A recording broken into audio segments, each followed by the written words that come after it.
sedikit menanggapi tentang program makan siang gratis yang akhir-akhir ini banyak diperbincangkan di media sosial. Ketika melihat video wawancara Bapak Prabowo Subianto atas komitmennya untuk penanganan stunting dan menciptakan generasi unggul dan cerdas untuk Indonesia Emas tahun 2045. Data preferensi juga menunjukkan tentang penurunan yang tidak signifikan, yaitu dari 21,6% hanya turun ke angka 21,5% pada tahun 2023. Sementara Indonesia memiliki target sekitar 14% di tahun 2024. Di mana anggaran ini cukup besar mencapai triliunan rupiah. Nah, saat ini program yang sedang berjalan ada BPNT, yaitu Bantuan Pangan Non-Tunai, program KRS, Bantuan Pangan Nasional, dan bantuan program ini yang erat kaitannya dengan stunting.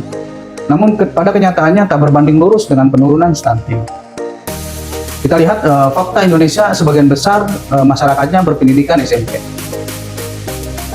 di mana stunting merupakan sebuah masalah yang harus dimiliki berdasarkan ilmu pengetahuan yang tinggi, yaitu tentang apa itu stunting, bagaimana pencegahan stunting, dan bagaimana penyelesaian stunting itu sendiri.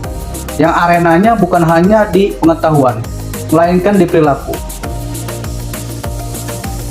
Maka program penanganan stunting tidak akan tuntas jika hanya berkutat dengan edukasi terhadap orang tua, melainkan merubah perilaku yang salah satunya adalah perilaku hidup bersih dan sehat.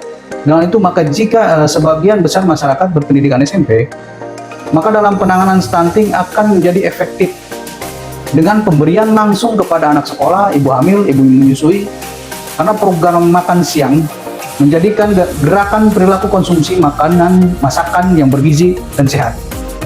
Sebagai catatan pula, untuk bahan baku haruslah dibeli dari bahan pangan lokal, sehingga akan terjadi pertumbuhan ekonomi yang meningkat, menciptakan lapangan kerja baru, dan untuk menekan angka pengangguran, sehingga dengan program makan siang gratis dapat mempercepat keemasan Indonesia.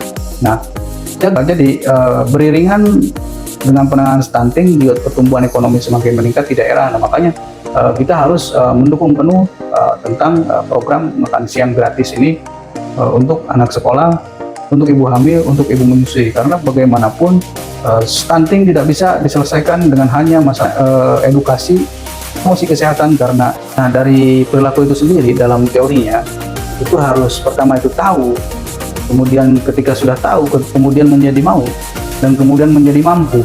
Nah, otomatis ini tidak bisa diselesaikan secara singkat, karena bagaimanapun di Indonesia sebagian besar berpendidikan SMP. Nah, otomatis kita harus langsung memberikan makanan kepada ibu hamil, ibu menyusui, dan anak sekolah, sehingga perilaku kebiasaan pemberian makanan yang bergizi ini berjalan di bawah, sehingga penanganan stunting secara efektif dan efisien terjadi di masyarakat.